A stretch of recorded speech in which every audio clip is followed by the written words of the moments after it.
We're back. Apologies, guys, but we're inside now. The other iPhone died. I just burned through two iPhones trying to do a live stream. There's iPhone number 1. We did get a chicken egg, so that's a plus. And I don't know what happened to iPhone number 2. Hey there, Brian, and back again with the Texas boys. Todd, good evening. So we moved our live stream inside tonight because it seems it's too cold out there to have any of the iPhones work. So where did we leave off? We were looking for eggs, and we had one tonight. And lately we've been getting at least one a day or so. Do you guys use lights in your chicken coops? I'm very interested on that. I'm currently working on a video about that. I haven't released it yet because I'm trying to get some actual scientific facts. Can you believe it? There are a lot of people in this homesteading community that like to say things are true or not true. They like to state things, oh, you can't do this to chickens, or you can't do these things, and oh, if you do that, you're going to kill everything. And a lot of people say it's bad to use chicken lights because it's not natural and blah blah blah. And I don't know that I buy that. And so I'm trying to do some really good research and see what kind of scientific studies are out there, because I'm sure there's a right or wrong answer, or at least a better, clearer answer than, oh, you shouldn't use chicken lights in the wintertime because it's not natural. So I don't know. Maybe we'll make that video. Maybe we won't. But I'm currently not using chicken lights, and it's not because I don't think that it's unnatural. It's because when you do start using lights, you have to be really strict with them, and you have to make sure you're not giving them too much light or too little light. You can throw their whole system off and throw them back into a molt, and I don't want to do that. And I have not bought timers yet, and because I haven't bought timers to handle it like a robot, I know that I am not good enough to keep on top of it and make sure that I don't make mistakes. And so instead of messing with it half-heartedly, I what's the word? Don't do it. I'm trying to sign in right now on the computer so I can see your chats while we talk. I'm on the iPad right now. But unfortunately, it looks like right now the live video is not showing up as the right one because we dropped off our first one. So let's see, current live streams. Let's see that one. Offline. We are still online, right, guys? You still with me? So.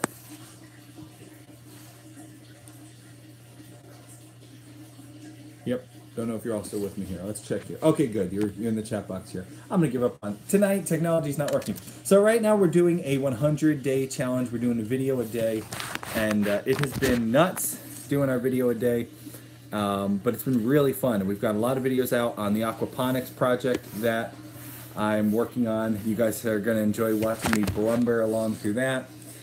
We've been doing videos following Luna. I was going to show you Luna tonight. We were going to do the night cow chores with Luna, but it just got too dark as my phones were dying.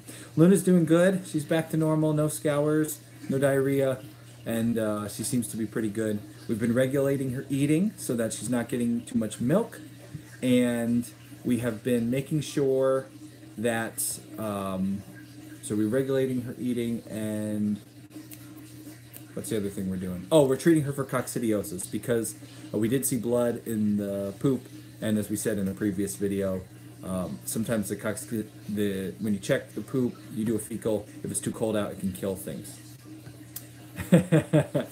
Brian says it sounds like there's a cow peeing where I am. It does sound like that, and I gotta say, guys, I've been working on the podcast this is my studio, this is my office, and I'm working on the podcast with this cow peeing over here. And it is really hard to be a podcaster who has that noise in your room at all times. So I'm going to unplug the pump for just a minute. And the video that I'm working on, which you guys will see now on Monday, tells you a little bit of some changes we're doing to the system. I got a air pump here that's quieter. That'll help with the aeration. But when I'm podcasting or doing a video or something, we don't have to listen to a cow pee. So that'll be good. I also have, you may notice, some, this is fun, some transplants in here, plant-wise. We know they're not going to get enough food from the system. It's too new, and there's not enough nitrogen in the system yet to feed those plants. But we do have them there. They're temporary filters to help keep the fish healthy while we get our system cycled. So more on that in Monday's video, and more on our aquaponic project and what's going on there. I'm trying to think of what other updates to give you guys.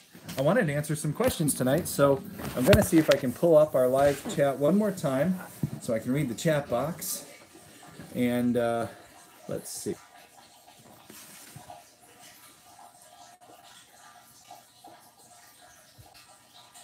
Are we back? Boy, what a night for technology. What a night for technology. What a night for... I think we're back. Okay, so let's go to your questions, and we're going to go through these questions and try to update you on what's going on here.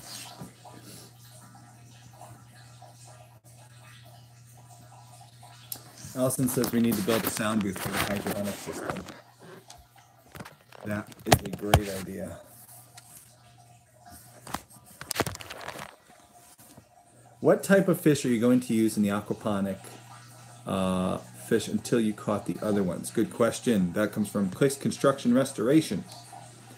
We are right now using goldfish. I read an article that we're going to talk about in our next video that mentioned when you're using fish to cycle your system, it's best to use fish like goldfish because they are very tolerant to harsh environments. They are survivors, and they're also cheap, and we don't need a whole lot of nitrogen in the system at first because we are not growing a ton of plants. So we have some small goldfish. We have not maxed out the capacity of our tank, and they're very durable fish. We did try to do those bait fish. Some of them are still alive. I'm not counting on any of them surviving this because of what the guy at the bait shop told me. But there you go. All right, let's see the next. And if you tag at Homesteady, I'll see your question much better. I see some people doing that, so that's good. All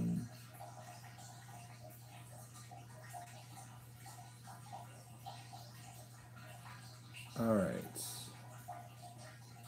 How's your minnows doing? Kind of answered that. We haven't had much losses today, but we'll see.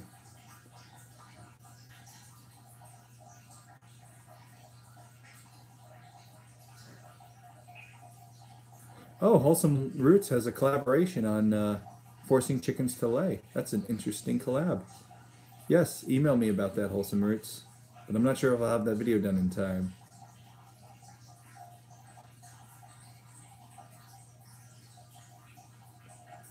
Okay. Did you let your straw just mulch onto the... Do you let your straw... Hybrid Grid Euclid family. Did you let your straw just mulch into the ground? I think what you're talking about is our feed. And yes, we do let it mulch onto the ground. Okay, let's see here.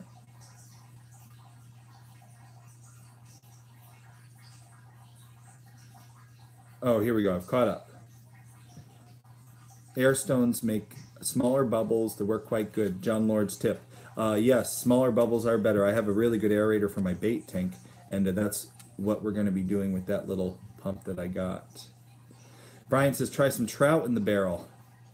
Let's keep it really cold. So Grandpa's Farm, did I read correct? You spent $808 on the aquaponics at Homesteady. Yes, I did. Part of the system, part of what I've paid for was the design and the help with the installation. So Jonathan from Fairfield County Aquaponics came here. It's his design. He got all the materials. He took the time to shop, came and set it up. So what I spent on the system is more than what maybe you would spend if you did a DIY. I went that route because Jonathan has done this before. He knows these systems work, and I've never done it before. I'm learning as I go, and I thought it would be a great project to cover on the channel, but I didn't want to start from zero, so I hired Jonathan to help me do this. You could definitely do this system for cheaper, especially if you already had some PVC pipes, maybe food grade. A lot of people have food grade barrels at their place. Plus, I had none of the equipment that I needed, like air pumps, everything from the fish to the test. So I am keeping track of all my expenses. And as we go through this process, I'm going to make sure that I monitor every dollar I spend. And that way, at the end of a year, I can say, I spent $1,000 and I ate 2 pieces of lettuce. Or, hey, look, I spent $1,000, but in the first year, we're already profitable and it's going to be crazy after that. So I really, here at Homesteady, we like to keep real figures, keep real good track, and see if it's a thumbs up or a thumbs down. Okay. Next question. Please tag at Homesteady and I'll find them much easier and much quicker.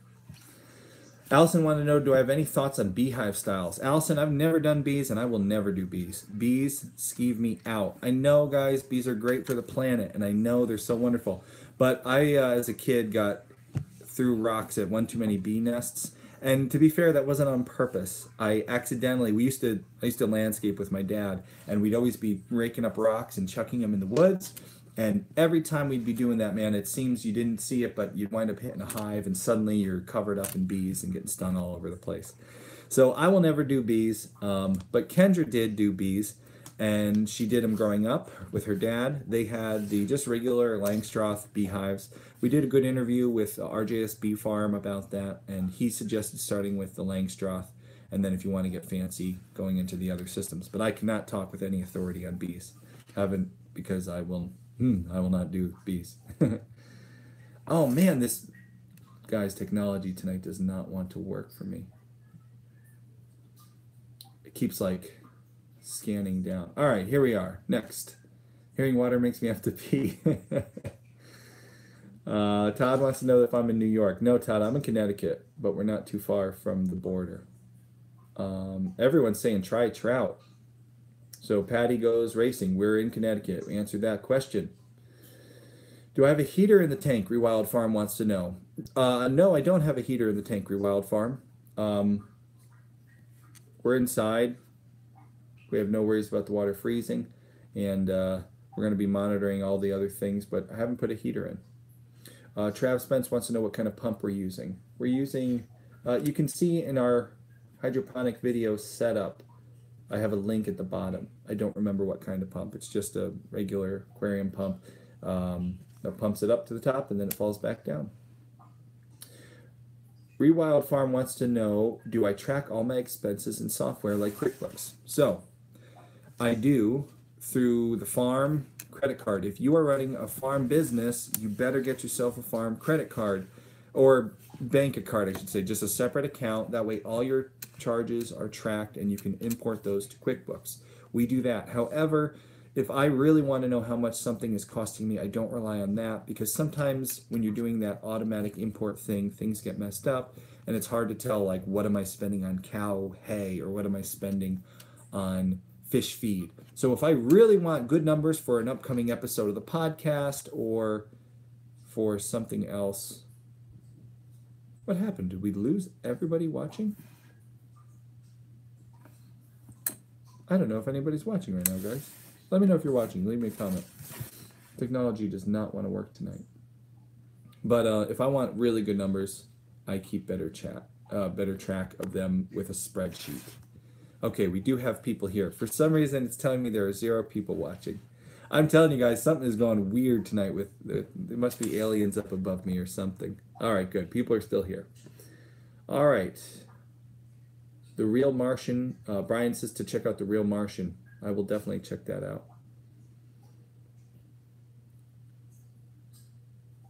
Do I grow anything special? Terry wants to know. Terry, we have been doing this for all of like 3 days. I grow nothing special. Right now I have a bunch of dying transplanted herbs. But we do plan on growing just our greens. We're going to be doing, like salad greens and herbs in this system. And we are brand new. I'm not documenting this aquaponics project to teach anybody anything other than what not to do. In the last few years, we started our homestead before we started the YouTube channel. And so we have never really filmed us brand new at something until this year. This year we were totally brand new with the cow, and we were totally brand new with the aquaponics. When we started the YouTube channel, we had chickens for years, and we'd been doing pigs, and we've been doing goats and sheep, and nothing was really new. But now we're actually bringing some new, fresh stuff onto the channel, partially so you have something new to watch and follow, partially because I always like trying new stuff to see if it works. And this aquaponics project, you're going to see I am learning as I go. So I'm not trying to make videos like how to do aquaponics. I'm trying to just show, hey, it's not wrong to try something, to fail at something. I'm going to fail at this thing a lot of times. There's going to be a lot of dead plants up there. There's going to be some floating fish. I get that. And some people let paralysis analysis stop them. But you guys know I'm all about doing something scary. We're doing this series right now. And it was scary to get involved in this. This is totally not my style. Testing kits and like looking at numbers and being really specific on, scientific on things. This is not my style. But I really wanted to grow some food throughout the winter, especially some greens for my family. And I figured it would be good to show people that don't let paralysis analysis stop you from trying something awesome. Just at some point you just have to jump, and you're going to make mistakes, and that's okay. And I'll have some awful comments in YouTube, people who will, call me an idiot, but oh well, it's happened before. So Jose, my wife and I are young, 24 and 23. We'll be leaving the Army in a few months, and we're hoping to begin our new chapter in life homesteading. Do you have some basic advice or suggestions? Okay, Jose, so that last comment would definitely apply to that. Don't be afraid to, don't hold yourself back, okay? So try new things, and, don't let paralysis analysis stop you. But now, let's get into more specific, Jose. So you're going to be leaving in a few months, and you want to begin life homesteading. So basic advice or suggestions. Yes, for a new homesteader, I have great advice because I've done all the wrong things. First and foremost, don't jump into the deep end too deep. I like diving into things, but what I mean by that is don't get more than 2 things going on at that homestead. And ideally, don't do anything until all the infrastructure is there. So what you want to do, you're going to be looking for your homestead. You're going to find a beautiful piece of property, and you're going to jump into it, right? You're going to want to go get chickens day one, and you're going to be chomping at the bit to get chickens. And if you go and get chickens day one, I'm not going to judge you. But don't get 20 chickens. Don't have, I'm going to make money off this and sell meat chickens. Just get like a couple in a coop with a bucket of water that you're bringing to them each day. But then, man, nothing else. Infrastructure. Get your water lines run. Get your electric lines run. Preferably start designing long before you're actually got your animals there, your systems. Think about where you're going to be every day. Think about where you're going to be once in a while. Think about where you're never going to be on your property, different zones, and just kind of design your way out and grow slow. If you get 2 animals your first year and you're not working on infrastructure, you're going to burn out. If you try to start a business right away from something, you're going to burn out. Just take it slow and have fun as you go. Pick 1 thing, maybe 2. If you and your wife are really big into it and you can do chickens and a garden, well, you can do 2 things. But don't go out, get your chickens, get some goats, get a cow, get bees, and then open up a farm stand, because doing too much at once means you're going to burn out quick, and you're going to give up, and you're going to sell all your goats on eBay or Craigslist. Probably not eBay. Do they sell goats on eBay? Infrastructure before anything major. Make sure you have the right housing, the water lines run, the frost-free hydrants if you're somewhere cold, and the electric that you need, roads for feed deliveries, all that stuff. Make sure it's there. And I really suggest designing all this on a whiteboard or on a good piece of graph paper.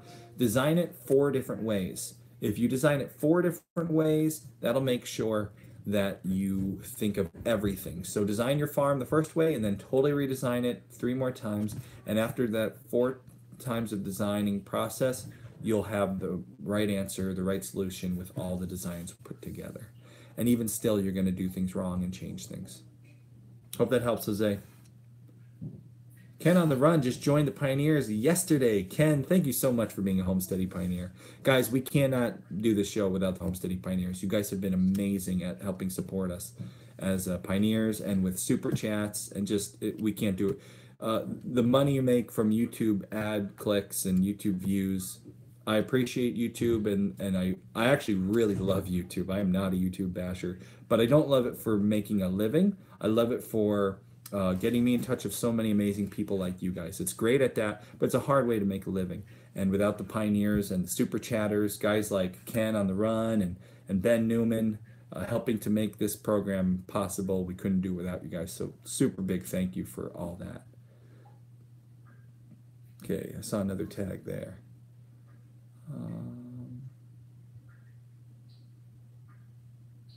All right, let's see. Got another. Somebody wants to be famous. Tell everyone to sub to them.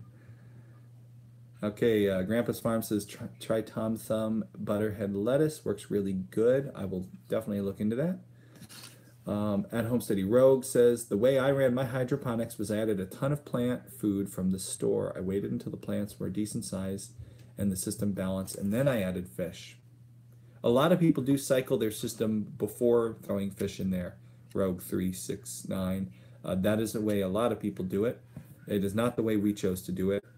And mostly because I just really wanted to get fish into the system quick because it got the kids really interested.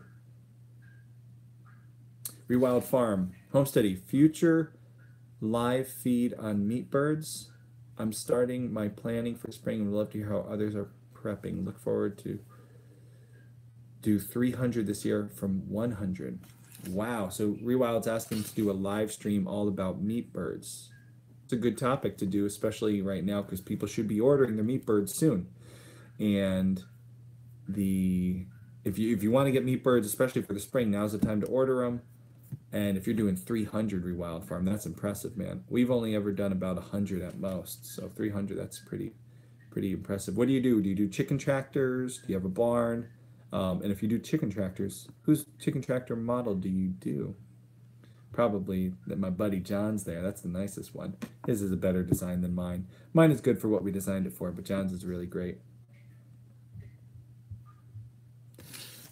Do Acosta. Homesteady, are you going to use a bull or artificial insemination with ladybug? What's cheaper or better? We have not gotten to looking at prices as far as what's cheaper. And as far as what's better, it depends on what your goals are. If your goals are not to get killed by a bull, then AI is probably a good way to go for a noob like us. We're planning on doing AI. One of the big reasons we want to do AI is our girl is disease-free. We bought our cow from a disease-free herd. We made sure it was a line of cows that were the top health, A2 genetics. And if I go finding somebody down the road who has a little Jersey bull and bring him on here, I don't know if that's a disease-free animal, and then we could have some cross-contamination and all the investment in a disease-free animal, and now we have problems. So we are going to be going with AI pretty much, no matter what, because we don't want to bring disease onto our property here.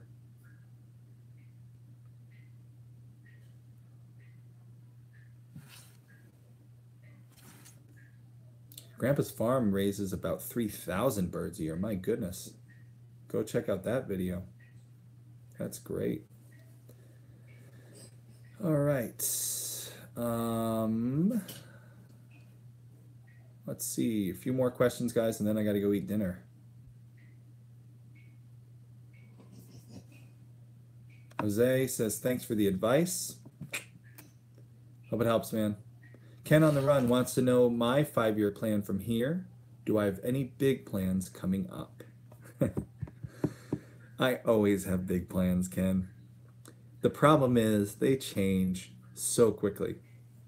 We learned from we're going cross country around the, farm tour thing that we did last year, not to announce any big plans too soon, because they do change with a family of 6, and so I won't go on the record with anything too big right now. The biggest thing I'm planning right now is trying to make Homesteady my full-time career. And right now we are doing good. We're not there yet. It's not. My goal was to try it for 3 months, and we're in our first month, and I'm down mudslinging, working as hard as I can to make this a go. If I'm in the same place in 2 months that I am right now, it won't work, and I'll have to do something. But we're not there yet. I got time to hustle, and I am a hustler. So we'll see. That's my biggest thing right now. My biggest project is making Homesteady my full-time thing. Now that doesn't mean I won't always have some side project things going on. I'm a guy who I'm very interested in different things. And so if I have another project I can work with or somebody else I can work with on the side, awesome. But I want Homesteady to be my job, my career, my whole thing, and then everything else can be a side hustle. I can do, marketing work on the side with, a company I want to be a part of, or, partner up with somebody else on something. But I want Homesteady to be the day job. And it has been so nice actually producing the daily video and then the bi-weekly podcast. I've been really enjoying it, and it's actually way more doable than I thought. As far as that goes. It's just what I don't have time for right now, which I need to have time to run the business of Homesteady. I need to have time to call potential sponsors up and meet people and shake hands. Because right now we are like zilcho on the sponsors level. And sponsors make it much more doable. For a while we've had different sponsors over the years. But right now, between the company that I work with to get sponsors in, we had HelloFresh for a while that was sponsoring the show. We don't have any sponsors right now. And so I'm going to try to create a program where maybe, smaller people can become a sponsor. Maybe people in the audience who have online businesses could become a sponsor and make something that would work better for them. But I have to do something. And right now I'm so busy creating the content, I don't have the time to grow the business side of things. But that's okay. For the next few months, I wanted to focus on growth, and growing our content is the best way to bring more eyes and more ears and more people that, love what we do here to this. And once I have more people who love what we're doing, it's got to work. That's how it works. So that's my biggest news, my biggest plans right now.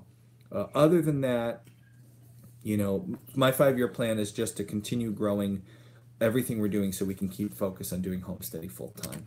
So I hope that helps. Anthony Murphy, another military couple here, about to head into the civilian world, planning on moving into the country. What are some key things to look for when deciding on land to settle on?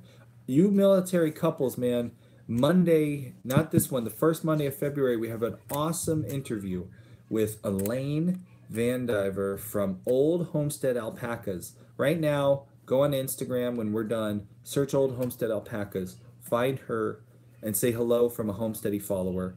We did an interview with her. She served in the war in Iraq.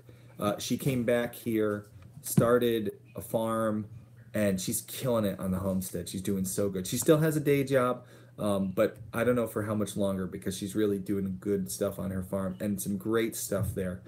So we just got a super chat from our friends at the Grass-Fed Homestead.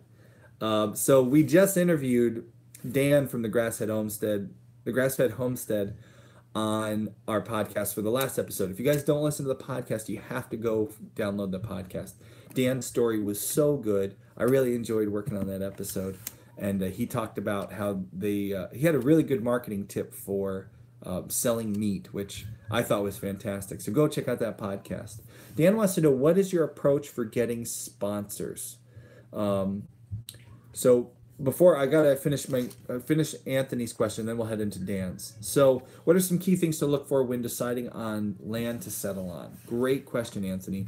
If you want to have animals, you have got to look at your zoning, go to the health department, find out what the rules and regs are in your local area. They can change from town to town. Just because your state is awesome about farms doesn't mean your town is. Connecticut is really good with some agricultural stuff. We can sell raw milk. We can do on-farm processing if we do this kind of funny loophole thing. But there are towns that don't let you own pigs at all, or that you need to own huge acreage for animals. We were going to move to another town near us, 2 acres. My parents were going to let us build on, and we couldn't have chickens on 2 acres. Like, what is my neighbor 2 acres away going to care if I have a chicken? Anyways, make sure before you buy that land that you're allowed to, first and foremost, okay? That you're allowed to do the things you want to do. Then, look at the quality of the land. Is it wetlands? Are you going to be in the springtime? Is it very low, high water table? Is it going to make having a cow impossible because they'll be breaking their legs in the marsh? All right, well, then maybe you don't want to get that property. I love me a good ridge. We're on a nice ridge here. Things are dry. We don't have any water issues. We have really good percolating soil. We have the woods behind us, good for hunting. So think about what you want. Make lists of what you want to use your property for, and make sure the property you're looking at matches that. Um, Figuring out how much acreage you want. You don't need as much as you think, unless you do. So if you're going to homestead and you want to provide for yourself and your family, 2 acres is plenty. We're really using about 2 acres with what we're doing now. With the cow, we need more grass, but 2 acres is, I mean, you can do a lot of gardens and a lot of animals in 2 acres. You don't need to buy a huge acreage unless, for example, I wanted to rifle hunt. And in Connecticut, if I don't own 10 acres, I can't use a rifle. So I made sure what I bought was at least 10 acres so that I could rifle hunt. So it really depends on what your wants are. Write them down on a clipboard or a piece of paper or on a whiteboard. I want to own pigs. I want to have horses. I want to hunt with whatever weapon I want. I want to fish on my property. I want to have a water source, spring of sorts. Whatever your desires are, write that down, and then make sure the property and write them down in importance, least to greatest to least, and then make sure the property that you're looking at hits the more important ones. Because really, it depends on what you want to do. You know, I also really suggest don't build on bare land. You cannot save money doing that unless you build like a yurt. And that's a lifestyle choice that you need to be willing to make. So really, it's much better to find a house that you can move into. Find a house that has good bones, that doesn't like infested with termites or mold, but maybe is ugly and needs a good facelift. And then you'll save money because the house needed a facelift. You can paint, you can put new floors in. That's what we did here. We saved a lot of money because the house was ugly, but well built, beautiful home, just ugly. And so we saved money on that front. And the land was not already an operating farm, which is okay because that means more for you to do, more fun homesteading. Let's answer Dan from the Grass-Fed Homesteads question. What is my approach for getting sponsors? Dan, people buy from people. If you cold call up a business out of the blue, maybe it's a business. If you're going to cold call, make it a business. You use their products that you can, say, hey, I love your stuff. I want to talk to your marketing department. So there's 2 ways. The cold call is what I did with when I got sponsored by Premier. I used their products. I called and asked for their marketing department, and I just gave them my pitch. I love your products. I would like to share them with my audience. I have paid for sponsorship positions. They cost this much. I can give you this much exposure. You interested? They were. That works sometimes. Other times, it's making connections. People buy from people, and the more people that you're connected with, that you shake hands with, that that you can call and say, hey, so-and-so, look, we're trying to grow some sponsorships. You think you could, work with us here? That helps too. And one great way to do that, Dan, is to have a podcast where you interview decision makers. That is a great reason to start a podcast. If you're thinking about starting a podcast, Dan, nudge, nudge. Can't let any cats out of any bags here or anything. Anyways, those are the basic way to do it. Make connections, grow your network, or cold call companies that you believe in and use and ask for their marketing department and give them a good pitch. Both are hard. As you can see, right now I don't have any sponsors. You can also use third-party companies that find sponsors for you. And right now we do that. Obviously, YouTube does that for you. For the podcast side of things, we use a company called Cast Plus. And Dan says he has 2 podcasts recorded so far. Attaboy. So guys, Dan's working on starting a podcast. We've been talking about it. And when he is ready to launch that thing, we're going to make a lot of noise about that. But go check out the Grass-Fed Homestead if you don't already. If you're watching our channel, check out Dan's channel. He does great videos, and he's living this lifestyle out. He's out in the middle of the country. We're over here. Dan's over here, living the grass-fed life. 6 o'clock, guys. I'm going to take 2 more questions, and then we got to end this thing. So, barefoot backyard. Do you plan to keep Luna and breed? Great question.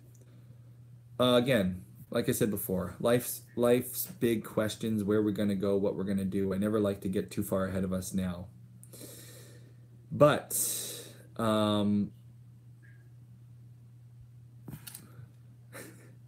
somebody just commented, "You're ugly, you're ugly, you're ugly." This message is held for review. Sure, I'll show it. Sorry, I got distracted there by stupid spam comments. Okay, so what were we talking about? Luna. We are planning on, we would like our hope is to get to the point with Luna that we breed her one time and we'd like to, how do I word this? It would be fun to go through the entire process of seeing a calf born to seeing her give birth and milking her. Will we actually make it that far with Luna?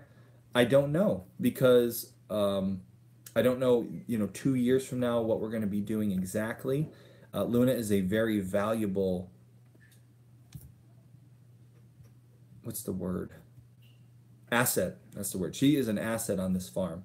Luna is very valuable, and she gets more and more valuable every day by being, a A2A2 disease-free mini Jersey that eventually will be a pregnant, disease-free mini Jersey. And whether or not we'll ever decide, maybe we need to sell Luna to make something else happen on this farm is a possibility.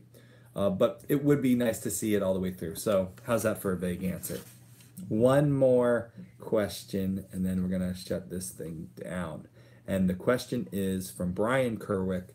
What is A2A2? So Brian, you're going to love this one. Brian's one of my... I like Brian because he agrees with a lot of... We're not like way on the hippie scale when it comes to this homesteading life. We're not like way over there where like, we think you should raise pigs on just grass, and that's Brian always is like, amen. So Brian wants to know, what is A2A2? So Brian, you'll find this interesting, and whether or not you'll believe in any of this mumbo jumbo, whether I or not I do, let me explain what it is and why we decided to buy a cow that's A2A2. So cows have either A1A2 genetics or A2A2 genetics. It's a gene.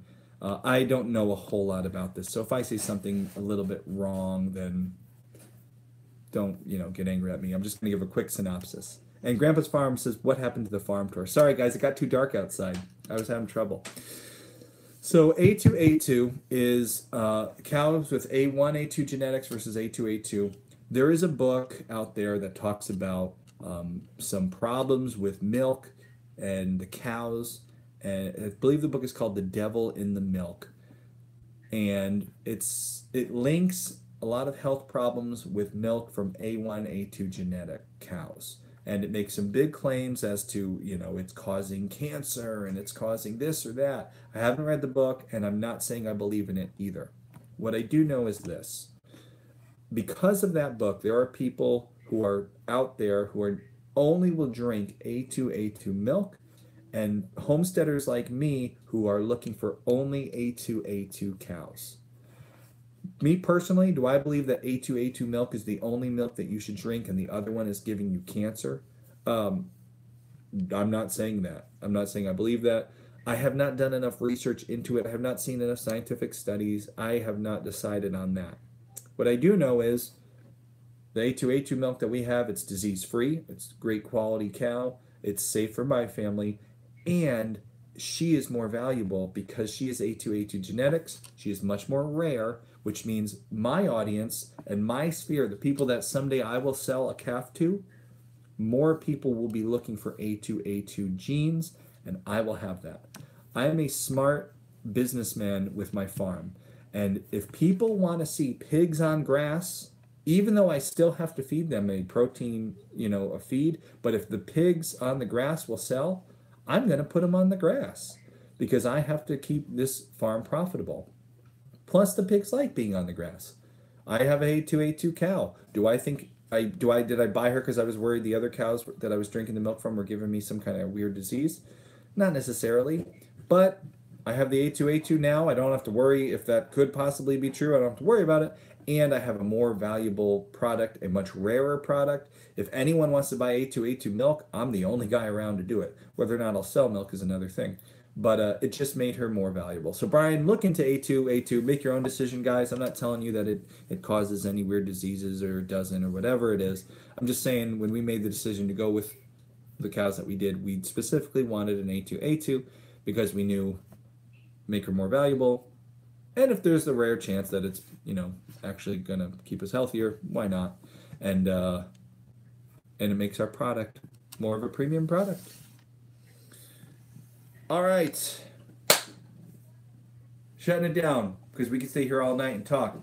But I have still not eaten dinner yet, and I'm getting really hungry. Thank you guys so much for following. We had 42 here. I haven't done a live stream in a while. We were doing them with this series, and then I stopped doing them because I was doing these really scripted ones, and I kind of realized I don't think that's why you come for the live stream. I think you come for this, the Q&A. And so I think we're going to try to get back to a once-a-week Q&A. It probably won't be at a regular time like what we were doing. We were doing Friday night, and it was a Q&A, or we were doing Friday night, it was a scripted show. I think we're going to get back to doing more of this, just live streams. If you want to know when we're going to do them, sign up to our email list back at thisishomesteady.com. And that way you will be warned ahead of time. I did not warn everyone tonight, so that's bad. But tonight, things were just going wrong right and left, and so nobody got any warning. I didn't even have any warning. But if you like what we do, join that email list, and you won't miss anything. So head over to thisishomesteady.com, click on the Join Us button, and don't forget to... Brian says the glare from the Homesteady lamp is bad. Brian, you tell me this now? Come on, man. I can change that. Homesteady shirts, they're 20% off right now. There's a sale over at Spreadshirt if you put on coupon code LOVE2. So if you want the abducted shirt or just a Homesteady shirt, they're cheap, right? They're 20% off right now. They're doing their own thing. All right, shutting it down. We will see you guys next week with our Monday video, and in 2 weeks we'll have the new podcast episode. Thank you for joining.